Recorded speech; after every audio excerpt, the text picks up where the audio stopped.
Ads లేకుండా latest episodes చూడండి. కానీ ఆ నిర్ణయం ఈ ఇంట్లో సంతోషాల్ని నింపుతుందా, ఈ పెళ్లి జరిపించొచ్చా అన్నది మీరే చెప్పాలి గురువుగారు.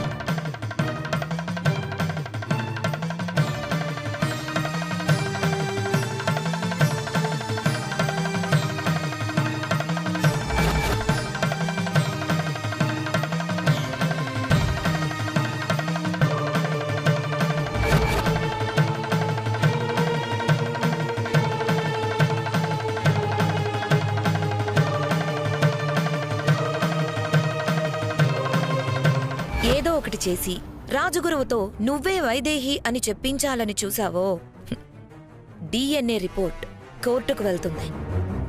కేస్ రీఓపెన్ అవుతుంది. పాపం గురువుగారితో అంతా చెప్పాలని ఆరాటపడుతోంది, కానీ నోరు విప్పలేదు.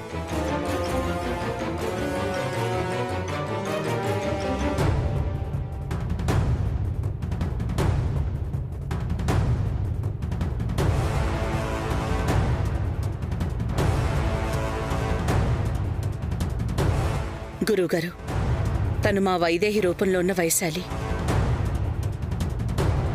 శాంతాదేవి కోసం ఇక్కడ ఉండాల్సొచ్చింది.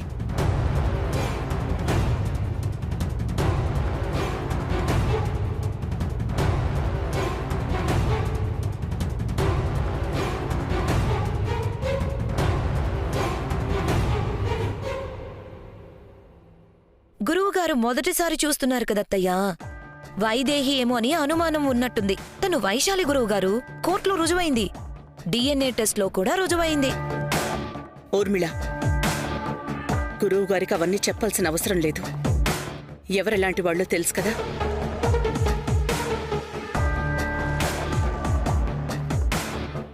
మీరు చెప్పండి గురువుగారు, అలేఖ్య మా కోడలవుతుందా?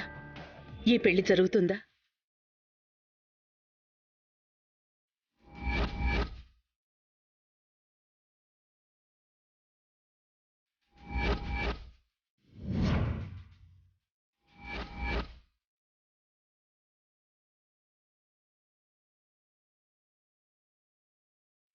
గురువుగారికి అంతా తెలుస్తుంది కదా, ఎందుకు నేనే వైదేహనని చెప్పడం లేదు? అప్పుడు నాకు ఆయనకి పెళ్లి జరిగిందని ఆయనే చెప్పారు కదా. ఇప్పుడు నేనే వైదేహనన్న సంగతి తెలియడం లేదా? వైదేహి ప్రాణాలతోనే ఉంది, అది నేనే. ఈ పెళ్లి అవసరం లేదని చెప్పండి గురువుగారు.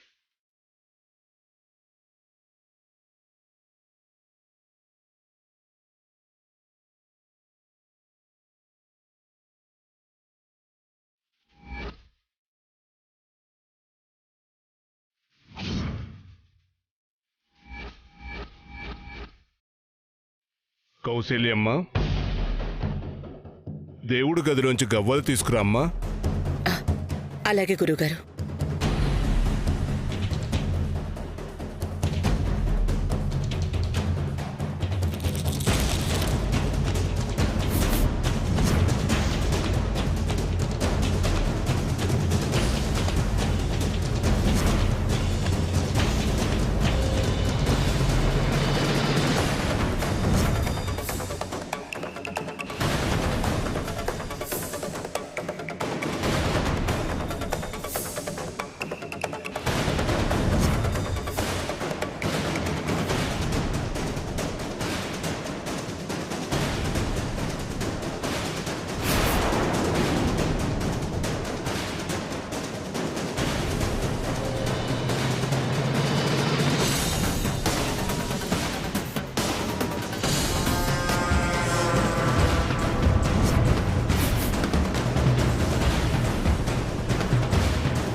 వైదేహీనా లేక వైశాలీనా? ఒకవేళ వైదేహి అయితే అన్యాయం జరిగిపోతుంది.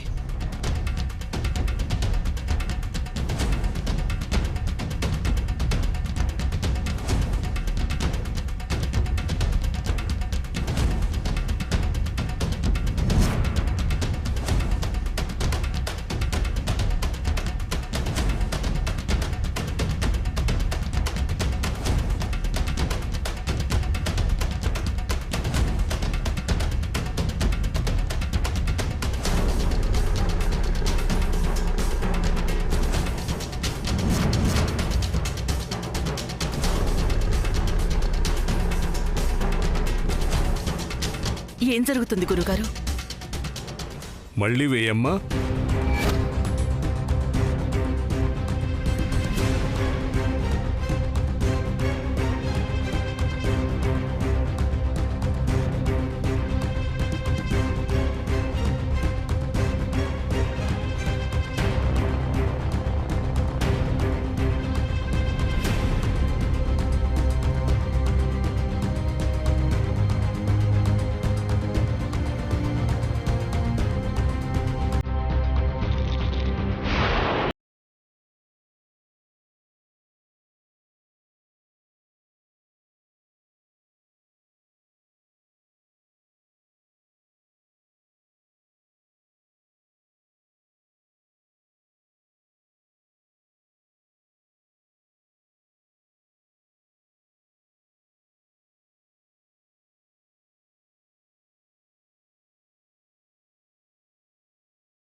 మళ్ళీ అలాగే పడ్డాయి.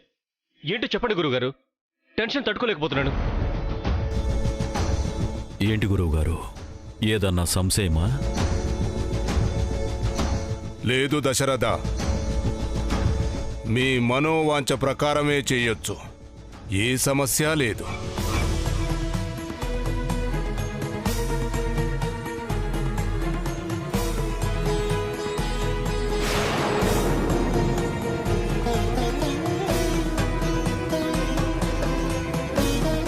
అంటే ఈ పెళ్లి చెయ్యొచ్చా గురువుగారు? అలేఖ్య నా కోడలవుతుంది కదా?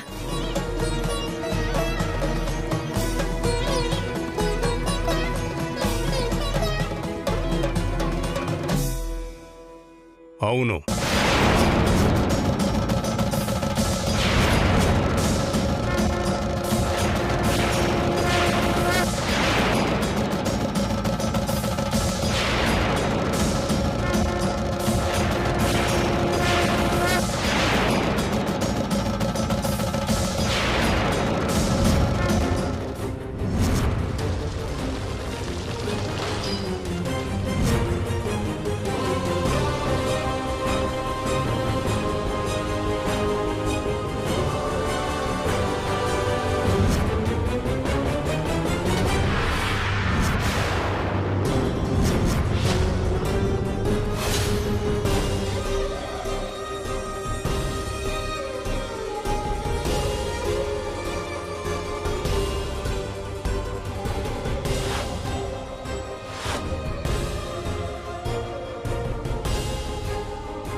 మరి నేనెవరు? ఇప్పుడే గొంతు చించుకొని అరవాలనుంది, కానీ ఒక్క మాటైనా అడగలేనే. గురువు గారు ఎందుకు నా గురించి ఆలోచించలేదు? నా బావకి అలేఖ్యకి పెళ్ళెట్టి ఇప్పుడేం చేయాలి? అలాగే ఇంకో విషయం చెప్పాలి దశరథ. అలేఖ్య ఈ ఇంటి కోడలవుతుందన్నారు కదా, ఆ సంతోషం చాలు. ఇంకేం అవసరం లేదు గురువుగారు.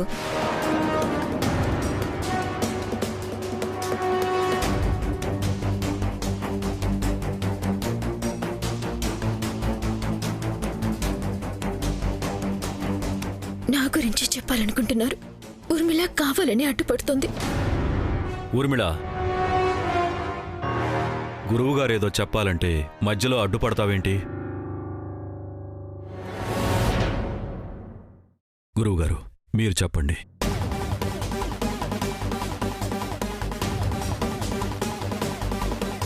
సంతోషం, తృప్తి మనిషిని ఒకచోట ఆపేస్తాయి దశరథ. ఇంకేమీ తెలుసుకోనివ్వు.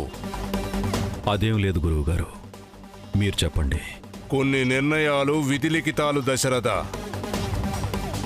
వాటిని దాటి చెప్పడానికి ఏం చెప్పినా ఉపయోగం ఉండదు. మీ నిర్ణయం ప్రకారమే ఈ వివాహం జరగనివ్వు. మనం వేసే ప్రతి అడుగు, తీసుకునే నిర్ణయం అంతా దేవుని ఆటలో భాగమే.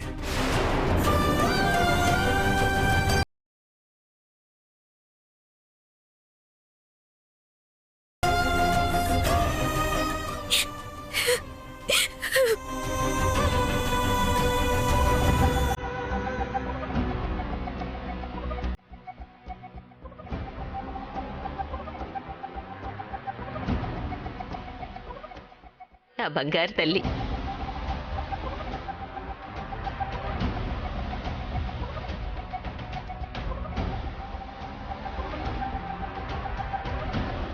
రేపు మీరు నిర్ణయించిన ముహూర్తానికి నిశ్చితార్థం జరగనివ్వండి. అవాంతరాలు ఏమొచ్చినా అవి కేవలం సరైన గమ్యాన్ని చేర్చే మలుపుగానే భావించాలి. వెళ్ళొస్తాను. అలాగే గురువుగారు.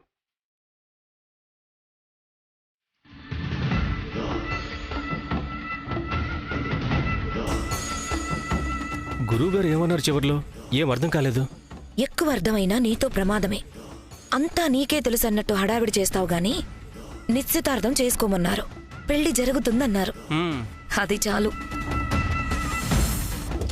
గురుగారు, ఏంటమ్మా? లోపల వాళ్ళు అడిగిన ప్రశ్నలకి సమాధానం చెప్పారు. మరి నా ప్రశ్నకి కూడా సమాధానం చెప్తారా గురుగారు? ఎవరు ఏది అడిగినా నాకు తెలిసింది చెప్పడం నా ధర్మం. అడగమ్మా.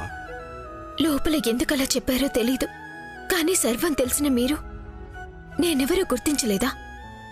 నా బావతో ఉన్న బంధం మీకు తెలీదా? అగ్ని సాక్షిగా నా మెళ్ళో 3 ముళ్ళు వేసిన ఆయన మరొకరికి తాళి కడతారా? అప్పుడు నా మెడలో ఉన్న ఈ మంగళసూత్రానికి ఏమిటి సమాధానం? చెప్పండి గురువుగారు. నాకు కాకుండా వేరొకరికి ఆయన జీవితంలో చోటు ఉంటుందా? మా బంధం విడిపోతుందా? సమాధానం చెప్పండి గురువుగారు. మీ బంధాన్ని విడదీయడం ఆ భగవంతుడి వల్లే కాలేదమ్మా. ఇక ఈ మానవ మాతృల వల్ల ఏమవుతుంది? మిమ్మల్ని ఎవ్వరూ విడదీయలేరు. మరి లోపల అలా ఎందుకు చెప్పారు? అలేకి కోడలు ఎలా అవుతుంది? అది జరుగుతుంది.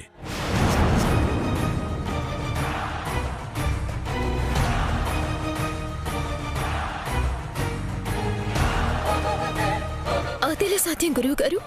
నా బావ జీవితంలోకి మరొకరు వస్తారు అంటున్నారు. మా బంధం తెగిపోతూ అంటున్నారు. అదెలా సాధ్యం? ఇది విధి నీకు పెడుతున్న పరీక్షమ్మా. ఏది ఎందుకు ఎలా జరుగుతుందో పోను పోను నీకే అర్థం అవుతుంది.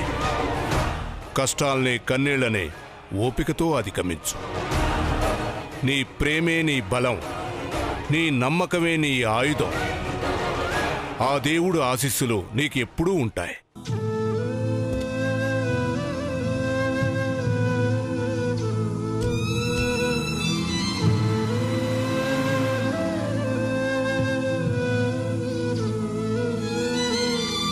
మా బంధం చేతరదు. నన్ను మా బావని ఎవ్వరూ విడదీయలేరు. ఇది చాలు. ఏ కష్టమైనా ధైర్యంగా ఎదుర్కొంటాను. మళ్ళీ నా స్థానం నాకు దక్కే వరకు పోరాడుతాను.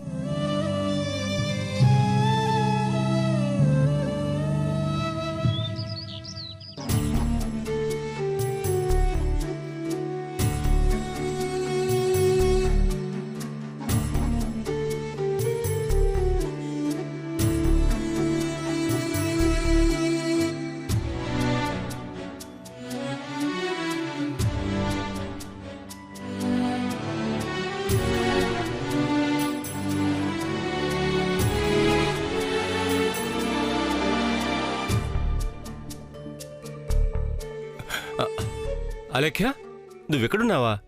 నీకోసం పైనంతా వెతికాను. ఎందుకు? రేపు మీ నిశ్చితార్థం కదా, దాని గురించే మాట్లాడదామని వచ్చాను. నువ్వు హ్యాపీగా నిశ్చితార్థం చేసుకోవాలి, ఏ లోటు ఫీల్ అవ్వకూడదు. ఏం కావాలో చెప్పు. ఏం కావాలన్నా తెచ్చిస్తావా? మీ పెళ్లి జరగడం నాకు ముఖ్యం అలేఖ్య. నాకంటే నాకు మాత్రమే కాదు, ఇంట్లో అందరూ అదే కోరుకుంటున్నారు. చెప్పేం కావాలో క్షణాల్లో అరేంజ్ చేస్తాను. అయితే దేవాంశ్ కావాలి, తీసుకొనిరా. దేవాంశ? అవును, అలైక్య రమ్మంటుందని చెప్పి తీసుకొనిరా. నా కోసం నవ్వుతూ రావాలి, నవ్వుతూ నాతో మాట్లాడాలి. సరదా తీరిందా? నోరుందని మాట్లాడ్డం కాదు, ఎవరితో మాట్లాడుతున్నావో తెలుసుకొని మాట్లాడు. తను లాయర్. తనతో ఏం మాట్లాడినా 1కి 10 సార్లు ఆలోచించి నోరు దగ్గర పెట్టుకుని మాట్లాడు. ఏంటి, అర్థమైందా? అలేఖ్య, నీకు దేవాంశ్ కావాలంటే అది వాలి వల్లో నా వల్లో అయ్యేది కాదు. వచ్చిన అవకాశాన్ని సద్వినియోగం చేసుకుంటే దేవాంశ్ తనంతట తానే వచ్చి నీ ఒళ్ళో ఆల్తాడు. అవకాశమా? అవకాశమే. రాజగురువే స్వయంగా వచ్చి మీ పెళ్లి జరుగుతుందని చెప్పాడు. రాజగురువు మాటంటే ఈ ఇంట్లో రాజశాసనం లెక్క జరిగి తీరుతుంది. కాబట్టి నువ్వు దేవాంశ్ సంతోషం అది ఇది అని వేరే ఆలోచనలేవీ పెట్టుకోకుండా ఎంత తొందరగా వీలైతే అంత తొందరగా ఈ పెళ్లి జరిగేలా చూసుకోవడం మంచిది. పెళ్లి ఎలాగైనా జరిగిపోతుంది, దాంట్లో నాకు ఎలాంటి అనుమానమూ లేదు. ఇంట్లో అందరూ అదే కోరుకుంటుంటే జరగకుండా ఆగుతుందా? కానీ దేవాంశ్తో పెళ్లి జరగడం కన్నా దేవాంశ్ నావాడు అనిపించుకోవడమే నాకు ముఖ్యం. పెళ్ళైతే ఎలాగూ నీవాడైపోతాడు కదా, దానికి దీనికి తేడా ఉంది. చాలా తేడా ఉంది. మెడలో తాళి కట్టించుకుంటే భార్యనవుతాను, కానీ మనసులో చోటు సంపాదించుకున్నప్పుడు మాత్రమే తన దాన్నవుతాను. అప్పుడే దేవాంశ్ కూడా నా వాడవుతాడు. ముందు పెళ్లి జరగని అలేఖ్య. భార్యగా పక్కన చోటుంటే మనసులో చోటు సంపాదించుకోవడం ఎంతసేపు? అదే పొరపాటు. దేవాంశ్ మనసులో వైదేహి ఉండగా నా మెడలో తాళి కట్టడు. పొరపాటు పడుతున్నావా లేఖ్య? దేవాంశ్ తన ప్రేమకెంత విలువిస్తాడో కుటుంబానికి అంతే విలువిస్తాడు. నీ మెడలో తాళి కడతాడు. మళ్ళీ ఏదో ఒక ఆటంకం రాకముందే దాని గురించి ఆలోచించు. అంటే దేవాంశ్ మనసులో చోటు లేకపోయినా పెళ్లి మాత్రం చేసుకోమంటారా? అంతే కదా. దానివల్ల మీకు లాభం, నాకేంటి?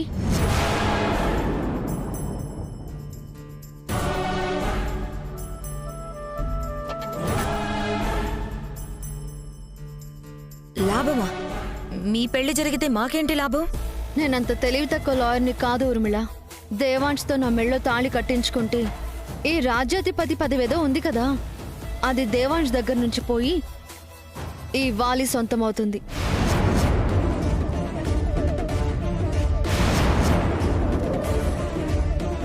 ఈ ట్రస్ట్ ఆస్తులు మొత్తం పెత్తనం మీదవుతుంది.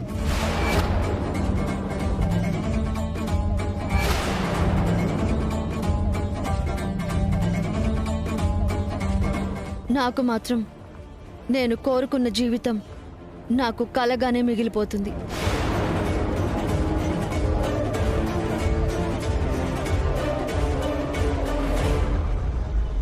నాకు కావాల్సింది అది కాదు.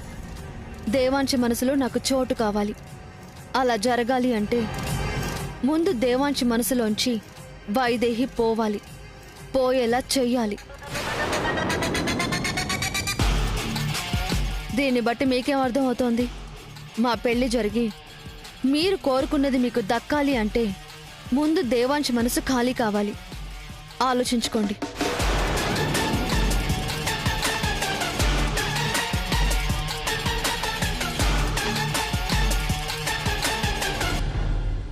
ఇలా మాట్లాడుతోందేంటి ఊర్మిళ? వచ్చిన అవకాశం ఉపయోగించుకుని పెళ్లి చేసుకోమంటే మనసు తొక్క తోటకూర అంటుందండి. తనేదో అనడం కాదు, మనమేం చెయ్యాలో చెప్తోంది. మనమేం చేయాలో చెప్పిందా? ఏంటిది? వైదేహిని ఇంట్లో నుంచి పంపమని. అవునా? అలా ఎప్పుడు చెప్పింది? తను లాయర్, ఏది డైరెక్ట్గా చెప్పదు, మనమే అర్థం చేసుకోవాలి. తను చెప్పేది నిజమే. వైదేహి ఇక్కడే ఉంటే ఏదో ఒకటి చేసి దేవాంశి మనసు చెడగొడుతుంది, ఈ పెళ్ళి ఆగేలా చేస్తుంది.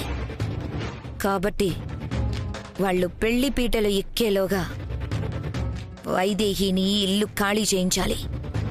పైకంటే ఈజీగా పంపించేయచ్చు, కానీ ఇంట్లో నుంచి అంటే కష్టమే.